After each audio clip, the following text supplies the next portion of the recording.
Hey, what's up, folks? Welcome back to another episode of Beyond the Bubbles, the podcast about comics, anime, pop culture, and all that entails. I am Terry Williams, and I welcome you back to another episode. And joining me today through the ether, as always, is Mr. Joshua Burns. Hello. How you doing? Wow, that's amazing. Chilling every time you do it. So we are pretty much at the 3-week mark since the debut of Deadpool Wolverine. Yep. If you haven't seen it, there may be a couple of spoilers, so sorry, you should have seen it. I don't know who hasn't seen it yet, so I'm not afraid of spoilers at this point. Just start out with my quick assumption of the movie. For those of you that know me, you know that I'm not a big fan of breaking the third wall movies. However, I give Deadpool a pass because that's kind of the Deadpool character. And when I go to see a Deadpool movie, I go to just be entertained. I kind of take out my comic eyes and how it needs to do this and this and this and that and just kind of go to just be entertained. And this movie was wildly entertaining to me. It was entertaining. Yeah. It did its job. Yes, yeah. I absolutely. And for me, it wasn't so much the movie, the plot, any of that. It was the cameos. It was your beloved Blade. Oh my God! At that moment. So I got to give a big shout out, real quick, to Stephen Fuentes with Most Wanted Comics down in Corpus Christi. Stephen has a comic store, of course, Most Wanted, which is an amazing store. I got to go in and see it, and it's amazing. But what Stephen does for his folks is he does all these great things. He works with schools. He works with all kinds of organizations in the area to promote reading, giveaways, that kind of thing. He rented out a theater on Thursday night, the premiere, for his customers. And luckily, some of the customers, basically customers plus one. Some of the customers of plus ones couldn't make it, or some of the customers that couldn't make it. So he gave me a ticket, being such a good guy, and went and enjoyed it with a bunch of fellow nerds in a theater just for us. And it was crazy. We were watching it, and so, of course, there's cameos for days. It starts off with, I actually enjoyed a lot about this movie that I didn't think I would enjoy, like the opening Backstreet Boys dance thing that Wade did was hilarious. But the cameos when, and again, spoilers, folks, but when they not really spoilers. Yeah, everybody knows by now. Well, when they throw back to Elektra, I was like, oh, cool, okay, kind of cool. Then when Wesley Snipes walked in his Blade, the theater lost their ever-loving minds. Which shout out to Marvel for not leaking that. It was good. Yes, it was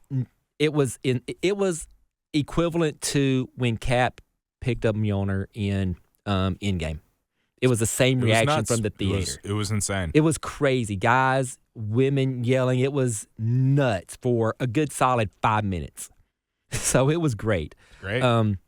But the things they did with it, all of the even like all of us were sitting there, the folks that were beside me were asking, who's Ladypool?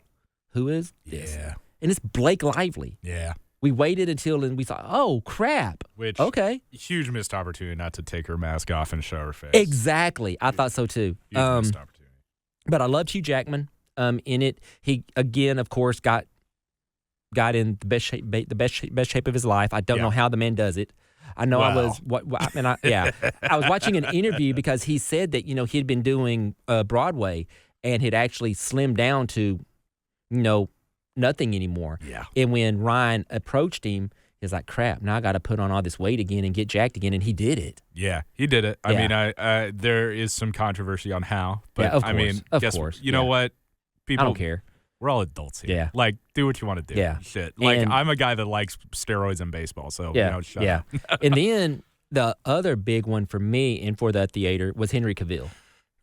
Oh, wait, the other big one, you're just skipping on my favorite one, Terry. Wait a minute. We'll talk about Henry Cavill. All right, let's talk. That one was a huge win for them, obviously. Okay. Yeah. Which one was yours then? It was Mr. Channing Tatum. Yes. It was as Gambit. Yes. And that was the best. That was my favorite one. Okay. I won't say best one. That was my favorite one. So living in Louisiana for some time as you did. Yeah. How was his accent? His accent was good, man. Like, listen, was it more flamboyant than you'll ever hear in your life? Yeah. But also, I knew people that just would talk like that. Maybe not so, like, obviously accentuating it.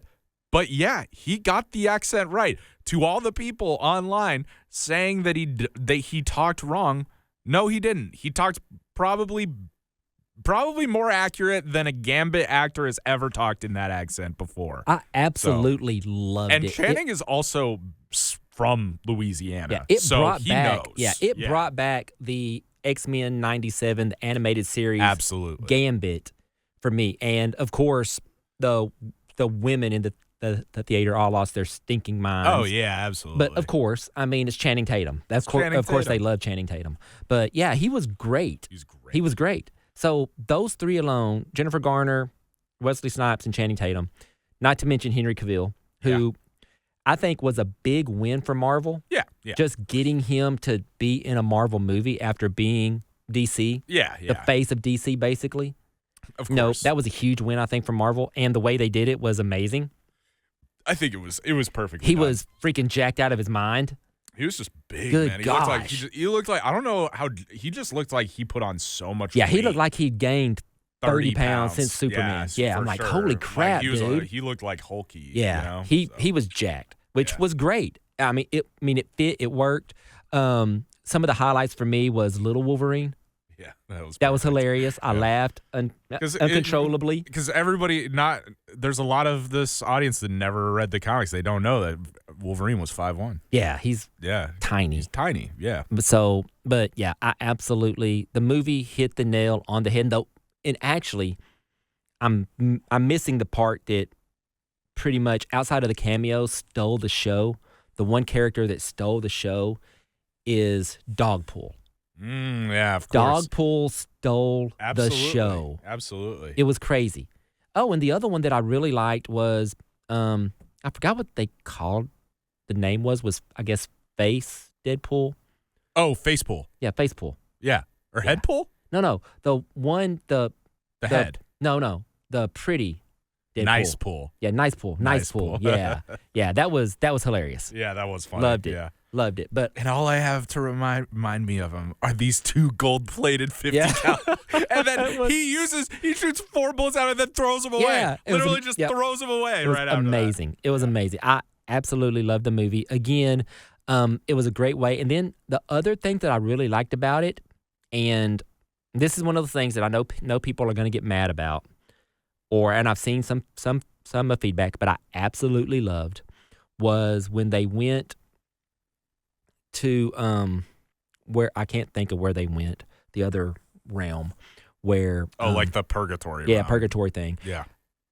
And the guy was talking and Deadpool was like, "Oh, it's you. Oh my god." Yeah. Oh, Chris now Evans. that's a superhero landing, and it's Chris Evans.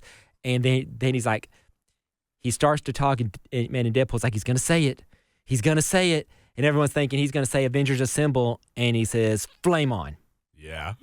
Amazing.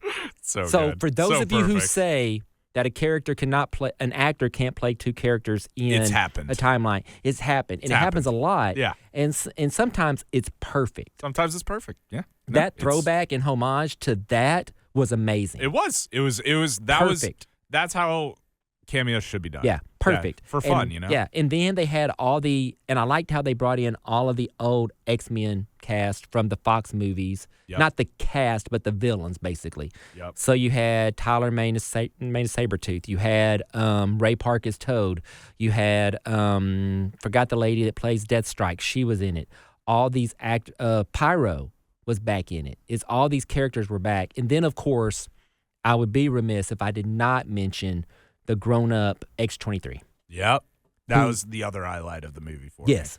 Because I'm a huge, huge fan of Daphne Keane. I think she's just a terrific actor, and she's so young. Yes. She's 20, 21, yeah, something she like can that. carry that mantle. Yeah, but she's been acting into the future. Yeah, she's been acting since she was 14 at this point, and on big projects and doing being a standout. Yep. And I think, and she knows so many languages. She spoke Spanish in Logan. Yep. She knows she's from England. She knows French too, I believe. I think she's gonna be a bright light. I hope that if they don't continue with the Hugh Jackman Wolverine, or he just doesn't feel like he's up for it, I mean, I wouldn't mind not having a Wolverine and just having an X-23 with Daphne King. She has to be moving forward. Involved. Marvel has to be involved because she's too entrenched now. She's almost to the point that Hugh Jackman was. She is. I don't think anyone else can imagine anyone else's X-23. No. So, and that's a good thing for her. Yep. And then the other big thing for comic nerds, and this had the whole theater going insane, was throughout when Deadpool was looking for the correct Wolverine, correct Logan, he went to all these different timelines and found all these different Logans. He found the Logan from Days of Future Past. He found the Logan staked to the X, in one of the X-Men covers, the iconic X-Men covers. There's all these different ones that he finds, which were absolutely, for comic purists, spot on. Yep, They were spot on. So that's what I really gave it. And I love the fact that Ryan Reynolds loves this character so much that he did all of the things right. He did, yeah. Even the getting Wesley Snipes back. He was perfect. Was huge. Yeah. Huge. Yeah. Loved it. So that's my Deadpool, Wolverine talk. Absolutely, again, I love the movie. I'm not going to say it was a 10, but it might have been the most entertained I've been by a movie in a year or so. Entertainment-wise, I think it was like a 9 for me. Yeah, entertainment-wise, it was perfect. Yeah, it was a 9. Movie-wise, I think it was like a 7. Just not the main story. But main story and the villain, whatever. Yeah, but I can definitely see it re-injuvenating the Marvel Universe. Yeah, that's what this MCU, movie was obviously for. And I actually liked the villain. I like Cassandra Cain. I did. I just don't think they used it right. No. It's just it wasn't the point of the movie. Right. The point of the movie was just explore this relationship between Wolverine and Deadpool. And introduce all these characters to the MCU. Introduce all these characters and have some fun. Yeah. And that's what it was for. And it that's accomplished cool. it. Yeah. Absolutely. It did it. You know, today, I just looked it up, Terry. 2 days ago, it crossed over $1 billion. So it is $1 billion. And it's the highest grossing rated R movie ever now. Yeah, ever. Yeah. Which is insane. Yeah, and big it's deal. a Marvel property, and it's something that I just love the fact that Ryan Reynolds loves this project so much that he did so much to get it done. It's a big deal. Yeah. Yeah. Coming out this week, well, actually tomorrow, or tonight, actually, I think, is Aliens Romulus. I fucking love alien movies. Actually, this one, for outside of one, there's not been a horror type Aliens. It's been always the sci-fi part and kind of scary. Yeah. This actually looks like a horror movie. Yeah, it looks like they've that has to do with the excellent director Fede Alvarez, who is prior to this was the director of the remake of The Evil Dead, which was absolutely excellent. Great. I loved excellent, it. Excellent loved movie. It. Yes. And so Fede knows horror and pumped to see. I am a staunch believer, regardless of what anyone says. Alien Covenant, the last one that came out, was an excellent alien movie. And it was scary if you saw it. Yes. I thought it was pretty good. Yeah. I thought it was an excellent alien movie. I'm in the minority on that. I understand. Whatever. Don't care.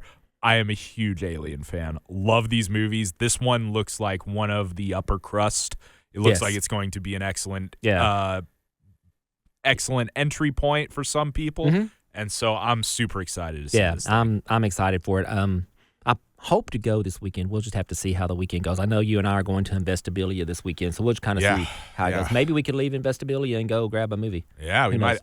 So here's the problem, Terry, because as much as I love Alien, there is a movie that is out now that I haven't seen that if I can, I will see over Alien. Which is? Trap.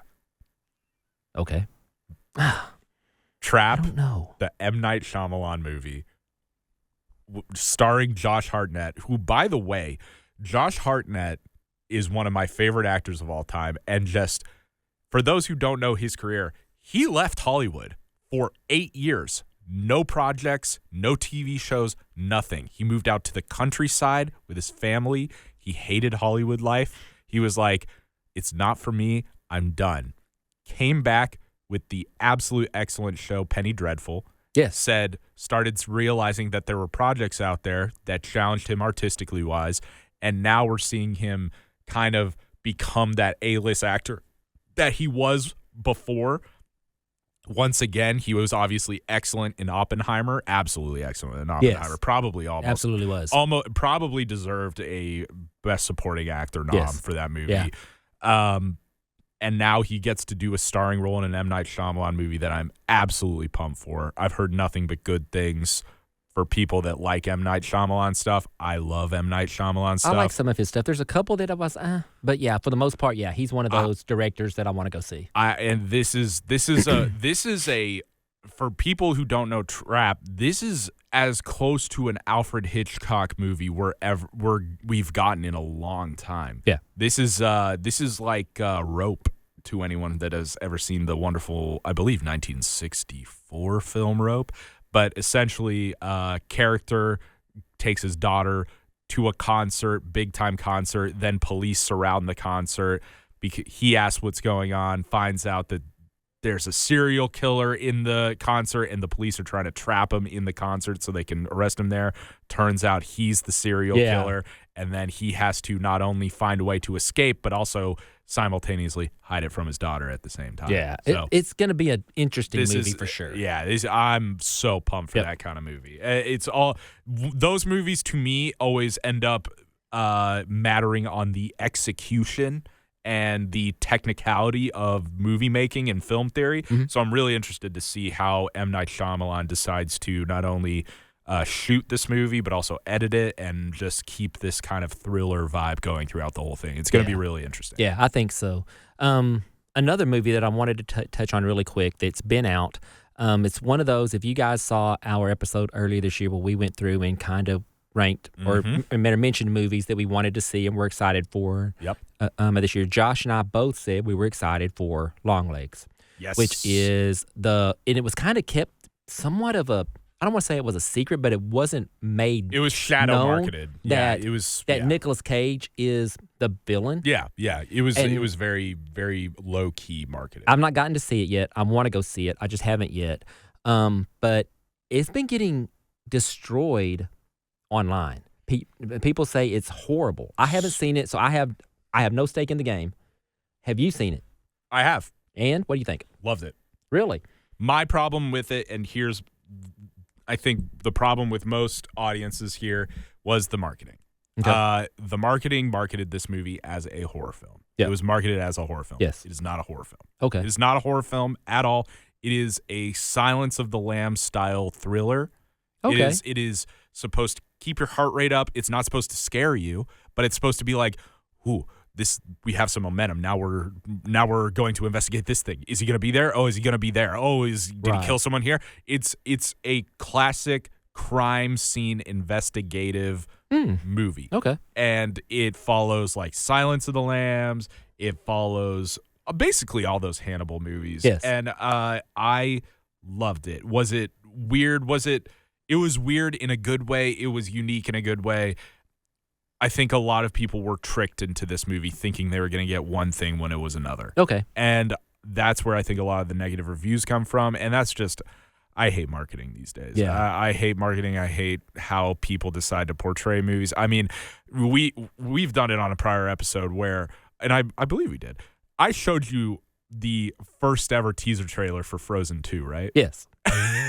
Good Lord. Frozen 2 trailer. This is the same thing. The Frozen 2 trailer, they decided at the beginning of this movie that they wanted to make a movie that was darker and kind of grew up with the audiences that saw Frozen 1 because now they were all like in their teenage years or maybe late teenage years. So they were like, we got to make it more mature. We got to make it darker. So what did they do to cut the first ever trailer for Frozen 2? They got Alan Taylor, who is very famous for directing some of the darkest episodes of Game of Thrones, to cut together the first trailer for Game of Thrones. And it is nothing like what the movie is. The movie, Frozen 2, is by far a, like, oh, like it's happy and we're all having fun and stuff. The trailer was not that. The trailer looks like it's apocalypse now in the movie. Yeah. It was insane. It's crazy. So it's the same thing with this. I think the marketing just was like, oh, you're going to be scared. You're going to be terrified. No, you're not going to be scared. You're not going to be terrified. You're going to be thrilled. You're going to be excited.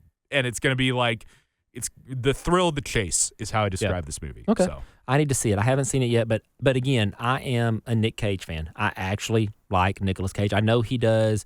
He's done bad movies. Yes, he absolutely has. He has some because weird scenes in this, man. Because Nick will do anything. I don't think he says no to a role. No. If it's put in front of him, he does it. And I love Nick But Cage. he's done some great movies. Like, I'm in the minority, I know, but I liked his Ghost Rider. I really did. We both did. I liked him in Con Air. I liked him in Face Off. Yeah. There's so many that he's done. National Treasure. There's so many things that he's done that I actually like. I mean, it goes back to what we were talking about, where we want Disney to see people take more risks. Nick Cage takes risks. Yeah. Do they always pan out? Absolutely not. But guess what? We love him because he takes the risks for the possibility that could be great. Yeah. He wants to be great. Gone in 60 Seconds was amazing to me. I love that movie. There's so many Nick Cage movies that are I even liked his cameo as Superman. He finally got to. That's the character he's wanted to play forever. Exactly. And it finally happened for him. I was so happy. Happened. I was so happy for him as an actor for finally getting to have that cameo as what he wanted. Yeah, it was cool. I mean, and to people that like hate on Nick Cage has, if you go down his filmography, he has movies that you would absolutely die to be in. I mean, Raising Arizona to this day is a masterpiece of a movie. Most recently, he did the movie Pig. Yep, absolutely that was great. Excellent movie. Pig was excellent great. Excellent movie. Pig was, if you haven't seen Pig, you have to watch it. Yeah. And then probably one of my most favorite blockbuster movies of all time that I watch all the time still to this day. I love National Treasure. Yeah, that movie is amazing. It's a great movie. That movie has the greatest line, maybe cheesiest, greatest line he's ever said. I'm going to steal the Declaration of Independence. Yeah. Like, it's great. It's great. Yeah. I'm signed up. And another one of my all-time time favorites, because I had two of my favorites, Sean Connery and him, was The Rock. Oh, The Rock is amazing too. I grew up on The Rock. And again, it's one of those things. He's one of those actors. He's kind of like, not to the extent I'm not comparing really, Samuel Jackson, who has, if you look at his IMDb, it's like 27 pages. Yeah. If you look at Nick Cage's, it's like 26 pages. Yeah, it's insane. It's right there. Yeah. It's right there. It's insane. These guys, and when you think about the amount that those two men work, they're constantly working. They are. It's insane. Yeah. And they produce. I like them. So I know you may hate. I don't care. Yeah, because I am who I am. We don't care. I care about that like I care about DC. I don't care. By the way, Terry, I just hung up a bunch of Dark Knight Returns posters in my apartment. So I'm sorry, bud. Yeah, it's great. Dang, no, it looks great. It looks great. So obviously you want to remain single. We'll see about that, Terry. Single but sorry, happy. that's a jab. I'm sorry. Single but happy, Terry. But so trying to think of any other movies that are coming out that I want to see. That Romulus seems, I think, is the one that sticks to mind the most, just because it looks amazing. Like I said, I'm a big horror fan, so seeing that I think will be great. And again, it looks like Marvel's back on the back on the right track with Deadpool. Then the announcements at D23, I think they're riding the ship. I want to hope they're riding the ship. We'll see. So we'll see. For sure. Yeah, I'm not going to hold my breath, but I'm hoping. Again, folks, I appreciate you guys joining us. It's a pleasure. We're here for you. Please go hit that like, subscribe button. We're, of course, you're watching us on YouTube. If you want to look at us, if you want to just listen, please go to anywhere. Good Lord, I cannot speak. Anywhere podcasts are found, such as iTunes, Spotify, all those places. Like, subscribe, listen, comment. Let us know what you want to hear, what you like, what you don't like. Anything, something that you want discussed. If there's a comic you want to know about, if you have a question for me, you have a question for Josh. Josh is a movie encyclopedia when it comes to directors, writers, casting, that kind of thing. He knows all of it. Some of the most obscure titles you've ever heard of, he probably knows. I can recite who directed it and who starred in it. I have my thing. That's Josh's thing.